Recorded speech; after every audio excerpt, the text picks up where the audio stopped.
Please welcome legendary analyst and investor Mark Mahaney.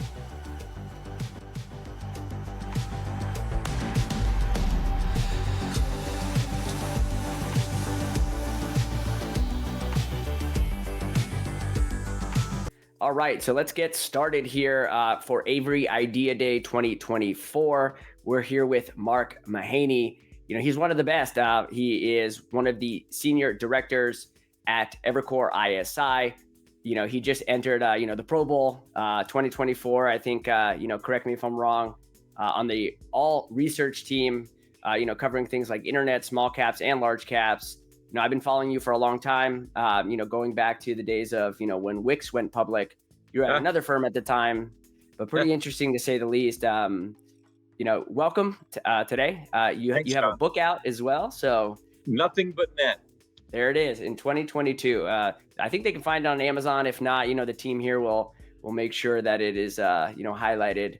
Always appreciated your work. But, today we wanted to cover the internet, the state of the internet today as it relates to some of the more important things that are happening in the world, like Gen AI, maybe some of the impacts there, some of your best thoughts around the companies out there, and then other topics as well. But first and foremost, I wanted to welcome you to Avory Idea Day 2024.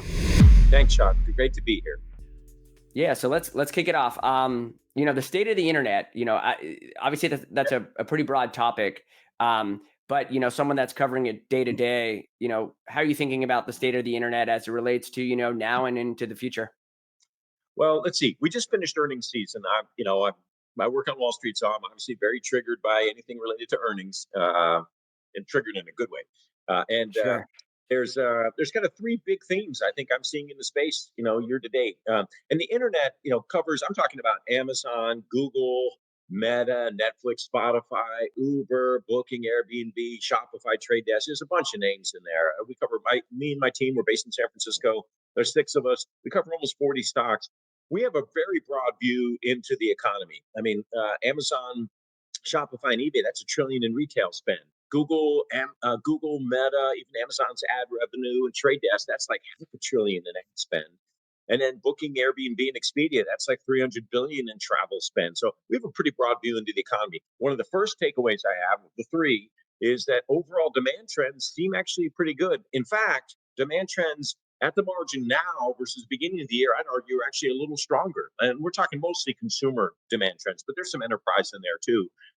For example, cloud computing growth I think is a little stronger now than it was at the beginning of the year. So the macro demand trends, the read I have just from the companies I cover, but I have a lot of that they have a pretty big read into the economy, are actually relatively robust. It's not 10 on a scale of 10, but it's 8 or something. It's pretty high up there, and it's improved since the beginning of the year. That's the first takeaway. Second takeaway, just thinking about these businesses, but there was this year of efficiency that Mark Zuckerberg kind of used. I don't think he coined it, but he was associated with it, and how he started managing the expenses much more aggressively at Meta. Well, I think it's become years of efficiency and across a lot of these companies. We just finished a quarter in which the following companies recorded record high operating margins.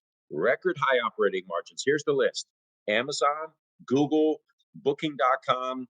I know I can come up with some others. I think Meta was in there too, Netflix, Spotify, Uber. So a large number of these. And so what I think has happened is there really is, I don't know if it's a sea change, and I always hate using those kind of terms because things can switch right back. But these companies have become much more careful about managing expenses. They've matured. They're not going for growth. They're not going for growth. It's not growth at all costs anymore. And that means for investors, we've had margins that are holding or expanding, which is great. If you get good top line growth and margin expansion, that's what you want as an investor. And then the third thing, and you touched on this earlier, is AI. So look, we've had a massive amount of investments in the sector from the hyperscalers that I cover, Amazon, Google, and Meta. I mean, their capex spend is going up aggressively. They're doing like 150 billion in capex next year. Not all of it, but a lot of it's triggered or driven, I should say, by AI, by Gen AI.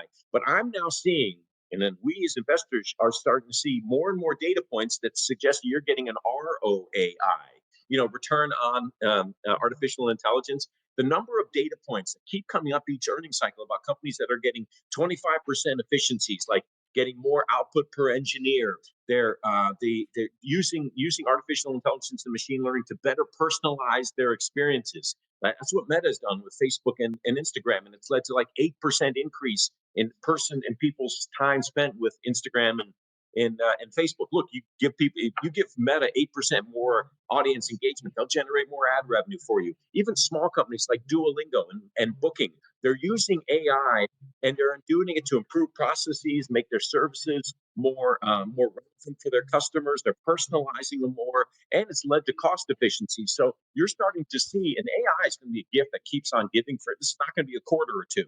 Like we're going to see this for a couple of years, like greater efficiencies, better products, better processes. So those three reasons probably gave you too long of an answer for you, Sean. Three reasons I got positive.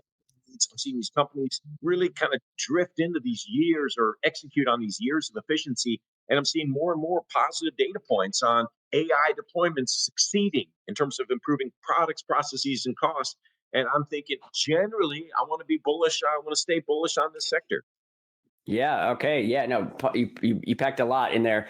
So let's deconstruct it a little bit. So starting at the top, you highlighted, the fact that you're seeing consumption trends pretty strong. Now, my big question there is obviously the Shopify's of the world, are they taking share? And therefore that's the driver of growth, bottoms up versus top down. We know retail sales are, still pretty strong.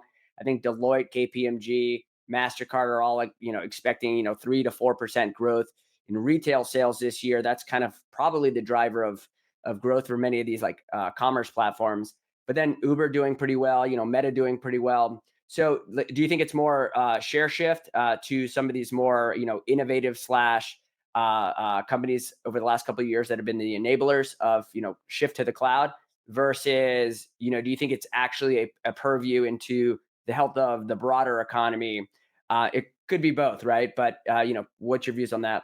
Well, Sean, I probably agree with you. It's probably both. I mean, if Amazon is doing 800 billion in retail sales. Like, I mean, they're cyclical. I mean, they're secular and cyclical, but there's clearly a cyclical element. If the U.S. consumer was getting weaker, I mean, Amazon wouldn't be able to escape that. But there are some product cycles that are going on here too. So I focus like heck on these product cycles. What's the big product cycle at Amazon? Faster shipping. Like it may not sound like a Mm. product cycle to most people who think about the next gen of iPhones, but you bet that faster shipping speeds matter. The concept of demand elasticity. Lower the price, the more the demand.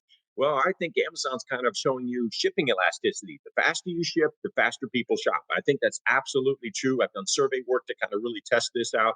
I call it testing the obvious because, of course, the sooner the instant gratification, right? Like this is not a novel concept. And but anyway, so Amazon is sustaining kind of high single digit, kind of 8, 9, 10% growth.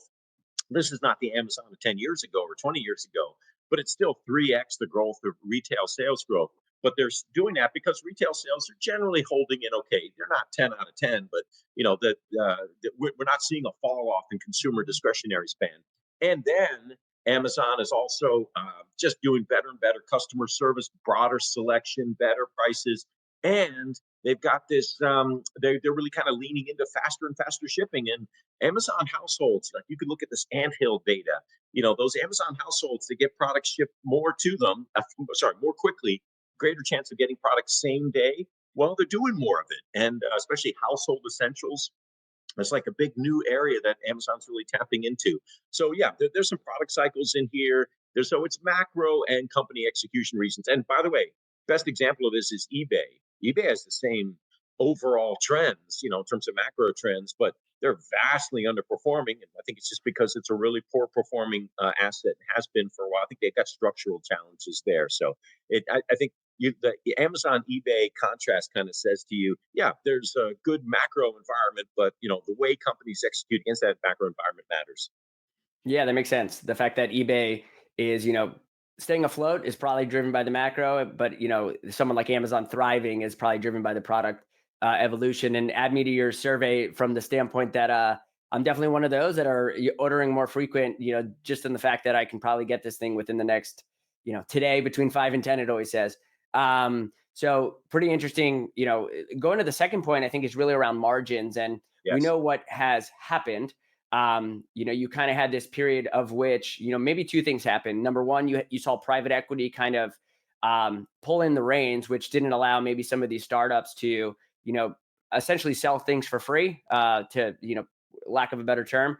And that put some pressure on the margins across the board within some of the incumbents or tech enablers. Uh, Over the last couple of years, you haven't seen that, which has given the breathing room for someone like a Meta to kind of, flush their expense cost structure. Maybe some of the others as well, like an Uber, not battling as much on cost and for talent, with what we saw with wages and those spiking in 2022 or Yeah. 2021. Now, but peeking out into on the horizon, right? We know yesterday, the day before, Klarna, is one of those that basically said they're likely to file for an IPO, or they just filed for an IPO. You have probably the Stripes of the world and many other maybe ecosystems that exist out there, or companies. Do you think we're on the horizon of kind of that 2019, 2018, maybe not 2020, 2021? Now, I think that was a special period. Yeah. But, are we back where maybe margins from here on out are capped, at these levels, at record levels, still really good? And it's more about our revenue driving, net profits as opposed to revenue plus margin expansion. Well, um, It's a hard question, but it's a good nuanced question. Um, in an industry, a lot of tech, it's got a lot of fixed costs. Uh, it just does, and so if you can sustain premium revenue growth on a somewhat fixed cost basis, there's always variable costs and fixed costs, but on a somewhat fixed cost basis, if you can sustain premium revenue growth, your margins are going to keep rising. So no, I don't think we're capped on margins, but that's depending on two things: whether the revenue growth trends kind of remain consistent, and I think they will, because I've got a generally positive view on the macro environment. There's always, always black swan risks out there. There's always another Ukraine, China, COVID risk. That's black swan stuff. We always got to be careful about that. The biggest lesson in the last 3 years. The second thing, though, is these companies keep executing, and is there a kind of a new technology platform shift that kind of can further maintain or accelerate this growth, and that's AI. So yeah, I'm pretty confident that barring black swans, I'm pretty confident that these growth trends are gonna kind of hold, kind of be consistent. And then the second thing you got to ask yourself is there really a change in attitude amongst these companies? And I think there is, but stuff can always go back. But this is not, we're not go go. I mean, there are parts of technology that are absolutely go go growth. But the internet sector that I look at is much more mature than that. There's a few go-go names in there, go-go growth names in there. Duolingo is one very well-managed company, a stock that I've really have liked. It's been my top pick from time to time. It's not now because of valuation, but agree there. companies they're just more mature. They're acting their age, and growth has slowed down. They're not growing 30%, 20% top line anymore. Google's not, actually, shockingly, Meta is, but that'll fade to mid-teens next year. And there's a realization that and maybe something else happened. Like the market sometimes play a very effective role in guiding companies. And the lesson that Wall Street gave to these companies was they way overhired. Now, this is all easy to say in hindsight. They way overhired and way overbuilt during COVID. And then Wall Street made them pay the price for that. Those stocks corrected 50% in the first half of 22. And I think companies like Meta took the lesson and realized, we're going to make more money as stakeholders in the company if we get tougher on our expenses. And let's from now on run the business such that our expenses will grow, but not as quickly as our revenue. And I think a lot of companies in tech kind of got this memo, and that's why we've got these record margins now. So I think there's been a shift in mentality. It can go back. We may get irresponsible again, but right now I'm seeing rational exuberance. I'm not seeing irrational. And what I mean, and then we'll talk about valuations next. But I mean, in terms of the way these management teams that I cover day in and day out are operating. Got it. No, that makes a lot of sense. Yeah, Duolingo, that was we had the CFO here, a couple years back, 2 years ago, and on Avery Uh, Idea Day, what is it, like 2022 or something, and that was one of our, um, again, we're buy side, so we were one of our better ideas at the time, and eventually valuation, got a little excessive. Great company. that Yeah. shifts to the conversation around AI. I know they're doing like Duolingo Max and conversational kind of AI within a language learning, but beyond just that, talk about how like where are you seeing AI fit into some of these companies that you are tracking? And there's the question of whether it's a revenue driver versus an efficiency driver. And obviously, those that can kind of manifest both of those at the same time, I think, are the ones that are possibly getting the deeper re-ratings or more re-ratings or higher multiples based on that. What's your views on AI and kind of like where it fits into some of these companies or Yeah. industries, small, large? There's different nuances. So however you want to slice it. Yeah. Yeah. Sean, thanks for setting it up. So, again, I look at this, I lean on fundamentals more than anything else as a stock picker. And again, I think macro background is constructive. I think management kind of cost management background is constructive. And the third thing is AI trends. And I remember writing a report a few years ago saying, when am I going to see? When are we going to see this ROAI? Return instead of ROI, return on investment, It's a great ROAI. acronym. Yeah, I take some credit for that. Every once in a while, something good. And it was unclear. Like, there's no, I can't, there's no. You can look through the P&L, and you're not going to see like an AI line. I don't think you'll ever see an AI line, but you're seeing more and more of these data points, more and more of these deployments of AI. So I don't have a. I wish I could give you a number. Like, I wish I could tell you that the internet sector is seeing a 2.6% increase in revenue because of AI. You're not going to get that.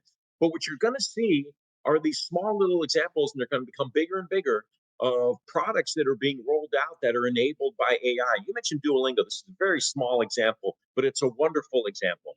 I use Duolingo Max. My wife's a doctor. I go with her once a year on medical missions overseas. And we went to Senegal, Cool. and I used Duolingo Max to ramp back up on that French I learned in high school. And, Duolingo Max, because of AI, I can do these conversations in French with like a video bot, and that's AI at work, and it's such a powerful tool, and it really helped me ramp up, and it helps a lot of other people who sign up for Duolingo Max ramp up. But it's something like you wouldn't have had that a few years ago if it hadn't been for AI machine learning. So there are products out there that they're literally putting a higher price tag on.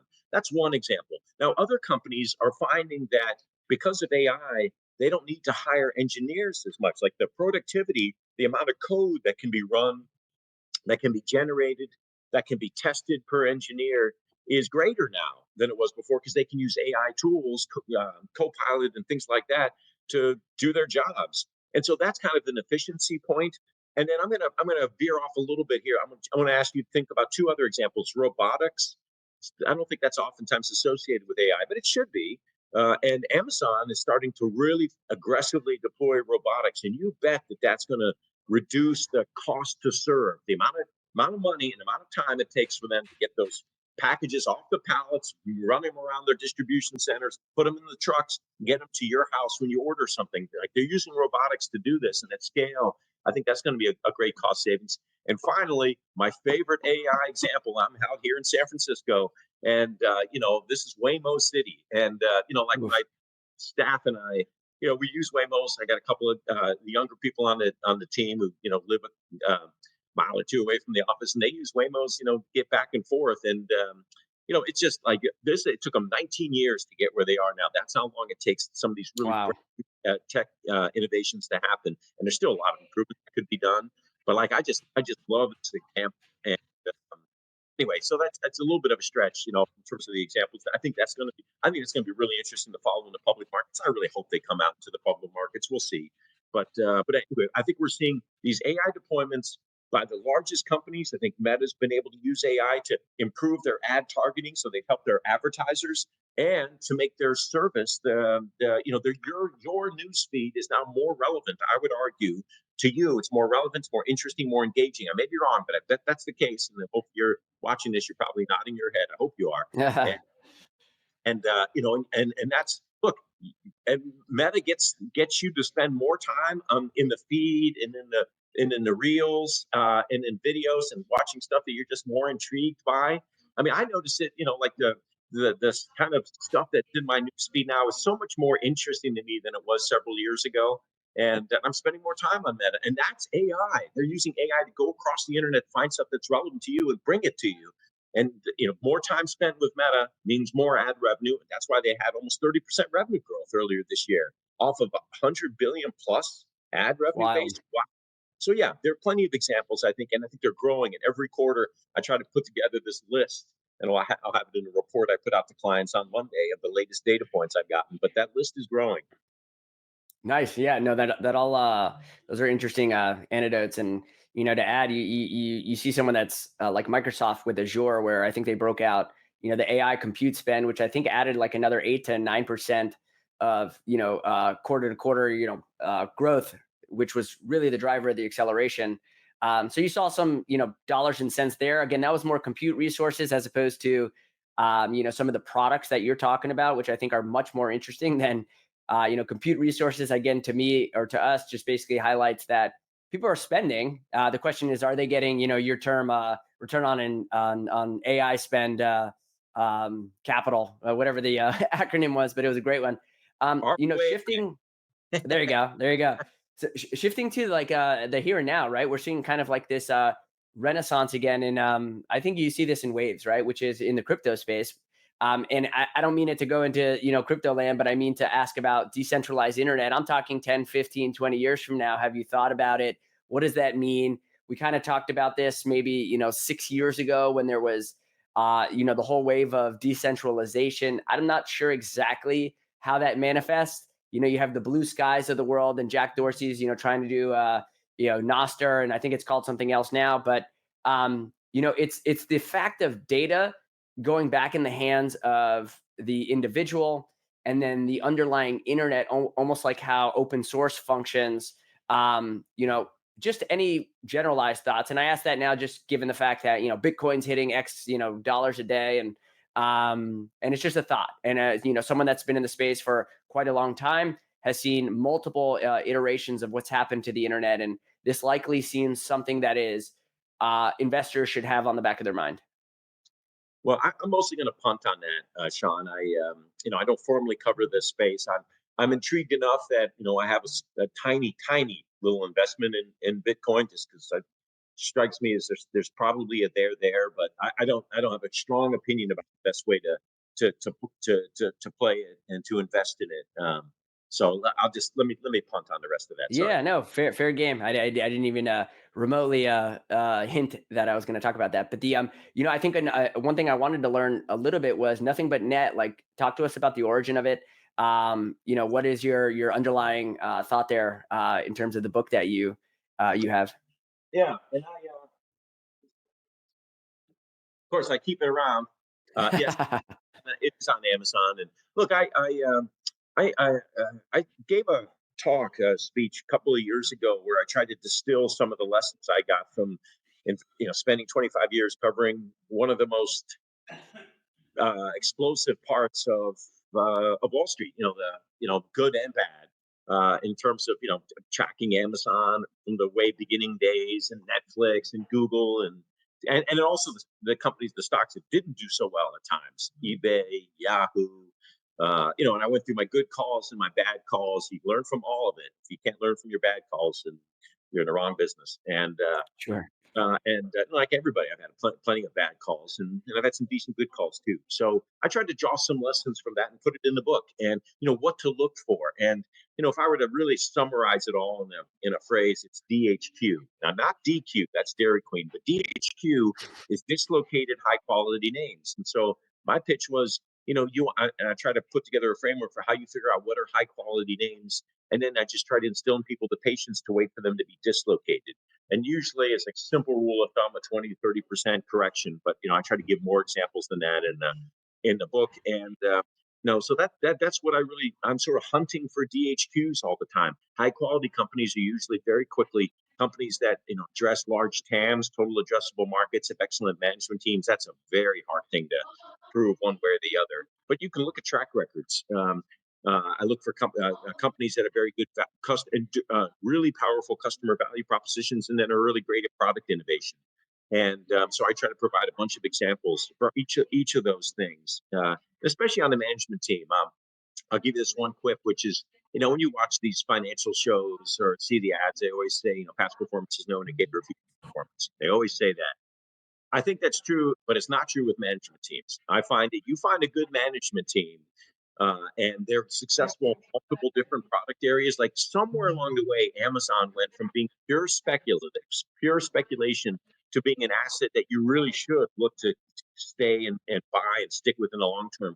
Somewhere along in that framework, not 1999, not 2002, somewhere later on is probably when they rolled out cloud computing and Kindle and showed you they could expand into multiple different areas, when they could prove that they could succeed in multiple different areas, realizing you still get a good team that you generally want to be in. So anyway, and the,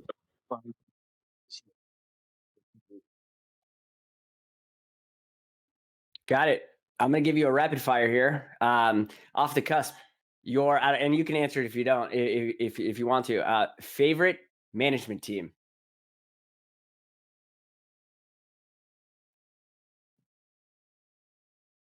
well, it's probably going to be Amazon. But if I want to give you a more interesting kind of off the cuff, a more booking.com. And then Wow. I'm going to get even a little bit further out, and Netflix. And then I'll throw in the last one you and I talked about, Duolingo. I love to see these founder-led companies. I generally have a bias towards founder-led companies, but of course, a lot of founder-led companies never make it. But I like this, the founder who has the vision and the patience and can be long-term oriented, and it's his or her baby, and they got skin in the game, and they're just passionate about it. All of those I mentioned are founder-led companies, except for Booking.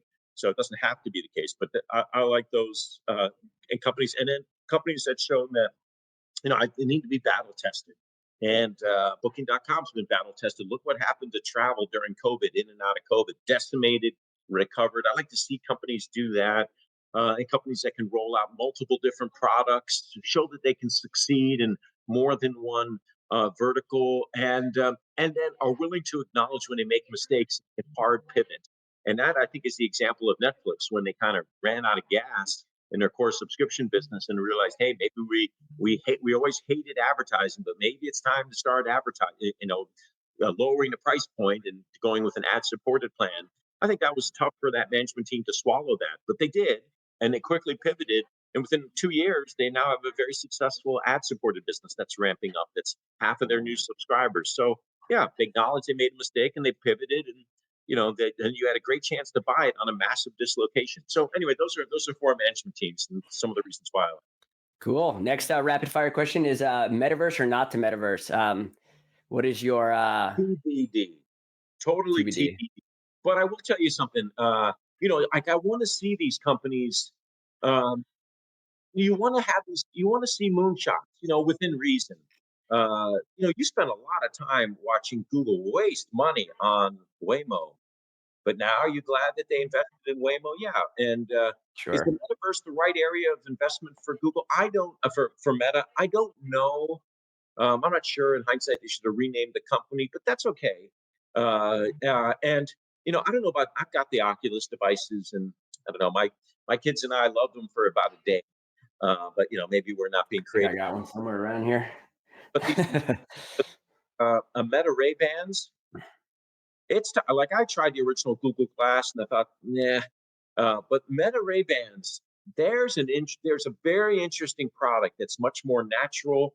And I tell you, just the ability to walk around with these Ray Bans, and to all of a sudden say, hey Meta, when is the Jake Paul Mike Tyson fight tonight? Like, just to, and have it answered, kind of seamlessly into your ear, so it's not you're not geeking out too much, you're not looking awkward or odd, and you're not putting other people at making them feel ill because you feel like they're anxious because you're like they think you're maybe videoing them. Like I Sure. really got something interesting there. So I'm not sure that was the original part of the metaverse, but I'm glad that Meta seems to be pitching that way. So that's my answer on metaverse TBD. But I'm glad they're investing in that area, and I'm very intrigued about what's happening with these Meta Ray bands. Yeah. Side note to that is I'm seeing a lot of creators, specifically cooking creators, put on these Ray Bans, and actually from a first Yeah, person that you're watching this individual cook, and it's an interesting I think use case of these type of tools for creators, which is the irony that Meta is in content platform. Last question here is the your high quality, from your book, right? In terms of the thought of high quality Yeah. dislocated stocks, what's your what's one that sticks out, I guess, for you?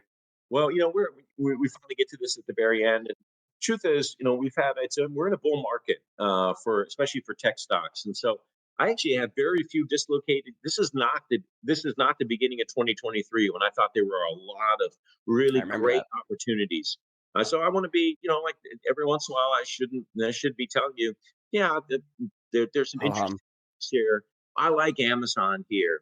This was our top pick about 3 months ago, and then boom, that the stock's gone up, and so yeah, I still like it here. I like Meta, I like Netflix, but they're kind of small buys for me. I want to stay long. I'd love to see if they're not aggressive. I don't have. There's maybe one aggressive buy in large cap. That's my DHQ candidate, and I may be wrong here, but there's one of these stocks that's pulled in recently on concern with robo taxis, on concerns that their core mobility business may be slowing, and that's Uber.